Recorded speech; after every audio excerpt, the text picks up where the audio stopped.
요즘은 핵가족 시대라서 온 식구들이 한 식탁에서 밥을 먹지만 옛날 대가족 시대에는 나이와 성별에 따라서 앉는 식탁이 달랐습니다. 할아버지, 또 큰아들, 형님들이 따로 상을 받으시고 동생들은 따로 앉고 손주들은 별도로 상을 받고 어머니는 어디 앉는지 알 수가 없는데 며느리들은 어르신들 식사가 끝난 다음에 따로 밥을 먹었습니다. 그리고 앉는 자리에 따라서 대화의 내용이 달랐습니다. 할아버지가 앉으신 자리는 최고 어르신들이기 때문에 그 가정의 가장 중요한 것에 대해서 대화를 나누었습니다. 주로 선산에 대한 이야기, 제사에 대한 이야기, 이런 이야기를 나눕니다. 그리고 급수가 낮은 사람은 그 이야기를 들을 수는 있지만 끼어들 수는 없습니다. 그리고 아예 급수가 낮은 사람은 듣지도 못하고 나중에 식사가 끝난 다음에 무슨 이야기 했는지를 얻어들을 수가 있습니다. 아마도 급수가 낮은 사람에게는 어르신들 앉은 자리가 부러웠을 것입니다. 나는 언제 저 자리에 앉아서 저 대화에 끼어들 수 있을까? 이렇게 생각을 할 것입니다. 저는 미국에서 대학을 다닐 때 캠퍼스 인근의 미국인 교회를 다녔습니다. 그 교회는 대학 선배님들이 주류를 이루는 아주 믿음이 뜨겁기로 유명한 그런 교회였습니다. 선배님들은 대학을 졸업한 다음에 대학원에 진학하지 않았고 또 취업을 하러 다른 데로 이사가지 않았습니다. 왜냐하면 계속 남아서 그 교회를 섬기는 것이 하나님의 뜻이라고 믿었기 때문입니다. 그래서 교회 근처에서 취직을 하고 교회 중심으로 살았어요. 저는 그 교회에서 교인들이 방언을 하고 방언 통역을 하고 예언을 하는 것을 처음으로 보았습니다. 신앙생활의 신비한 면을 그 교회에서 경험을 했는데 놀라운 것은 목회자들뿐만이 아니고 평신도들이 그런 은사를 자유자재로 사용을 한다는 것이었습니다. 대학 캠퍼스에서 금요일 저녁마다 성경 공부가 열렸는데 그런 자리에서 선배들이 서서 큰 소리로 방언을 하고 방언 통역을 하고 또 예언을 하면 후배들은 조용하게 귀를 기울여 듣고 어떤 학생들은 그것을 받아 적기까지 했습니다. 그런데 한 선배는 피아노 연주에 남다른 실력이 있어서 찬양팀에서 피아노를 연주했고 또 요리를 잘했어요. 그래서 한 번은 교회 목사님을 자기 아파트에 초청을 해서 식사 대접을 한 적이 있습니다. 그 자리에 이제 다른 학생들도 초청을 했기 때문에 저도 동석을 했는데 그날 메뉴가 아직도 기억이 납니다. 옥수수 수프. 옥수수 수프가 포함이 되어 있었어요.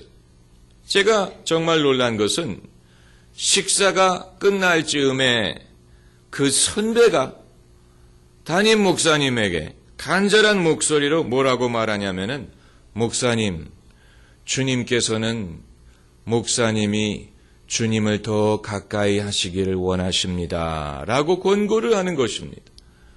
보통 신앙적인 권면은 목사가 교인에게 하는 것이 정석이 아닙니까? 그런데 이 경우에는 신방을 받는 성도가 목사님에게 신앙적으로 권면을 하는 것입니다. 그래서 저는 목사님이 뭐라고 반응할까 주의 깊게 긴장하면서 지켜봤는데 그 목사님이 잔잔한 목소리로 I receive that brother. I really do. 형제요, 내가 그 말씀을 받아들입니다. 이렇게 대답을 하는 것이었습니다.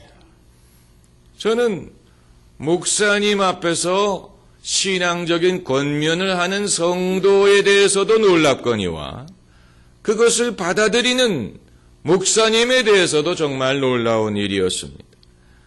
당시 저의 눈에는 그런 분들은 그야말로 까마득히 높이 계신 그런 분들로 보였습니다. 도저히 제가 따라갈 수 없는 거리가 먼 저와는 급수가 다른 분들이라고 생각했어요. 그러니까 대가족 제도로 치면 상저에서 따로 상을 받고 별도로 대화를 하는 그런 분들로 생각이 됐습니다. 어른들이 하는 대화를 엿듣는 것 같은 그런 느낌을 받았습니다. 그런데 오늘 본문을 보면 그와 비슷한 일이 기록이 되어 있습니다. 예수님의 변화산 사건입니다. 예수께서 12제자 중에서 특별히 베드로, 요한, 야고보를 데리고 산에 올라가셔서 영광스러운 모습으로 변화가 되십니다. 이것은 예수님의 신성을 드러내는 일이요, 예수님의 신비한 면을 보여주는 것입니다. 그런데 그 자리에 누가 나타나냐면 모세와 엘리야가 나타나서 예수님과 함께 대화를 했다고 했습니다.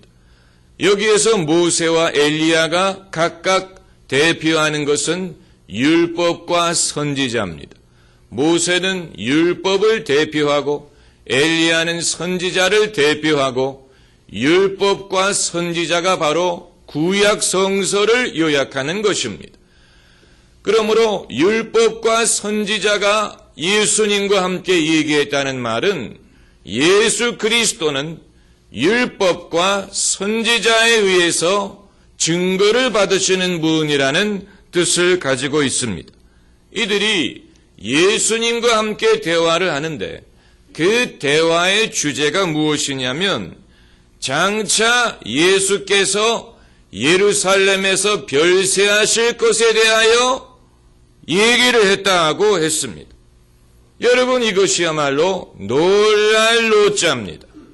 놀라운 일입니다. 아무리 모세와 엘리야가 위대한 인물이라고 하더라도 예수님에 비해서는 급수가 아래, 예수님은 하나님의 아들이, 그럼에도 불구하고 모세와 엘리야가 이 자리에 초청을 받아서 예수님과 대화를 할 수 있었던 것도 놀라운 것인데 그 대화의 내용이 장차 예수님이 당하실 고난에 대한 이야기였다는 것이 놀라운 것입니다.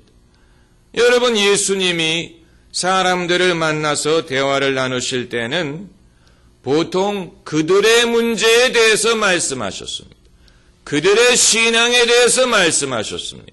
내가 무엇 해주기를 원하느냐라든가, 내가 이 일을 할 수 있음을 내가 믿느냐라든가, 내 믿음이 어디 있느냐라든가, 내 믿음이 너를 구원하였느니라라든가, 두려워하지 말고 믿기만 하라라든가, 대체로 예수님은 사람들을 만나실 때 그들의 필요에 대하여, 그들의 문제에 대하여, 그들의 신앙에 대하여 말씀하셨습니다. 그런데 모세와 엘리야가 나타나서 예수님과 대화할 때는 예수께서 그들의 문제에 대해서 말씀하신 게 아니고 당신이 장차 예루살렘에 올라가서 별세하실 것에 대하여 그들과 의논을 하셨다는 얘기입니다. 이게 놀라운 일이 아닐 수가 없지요. 장차 예수님이 당하실 일에 대하여 모세와 엘리야가 예수님과 같이 머리를 맞대고 의논을 할 수 있었다는 것은 이거 놀라운 것입니다.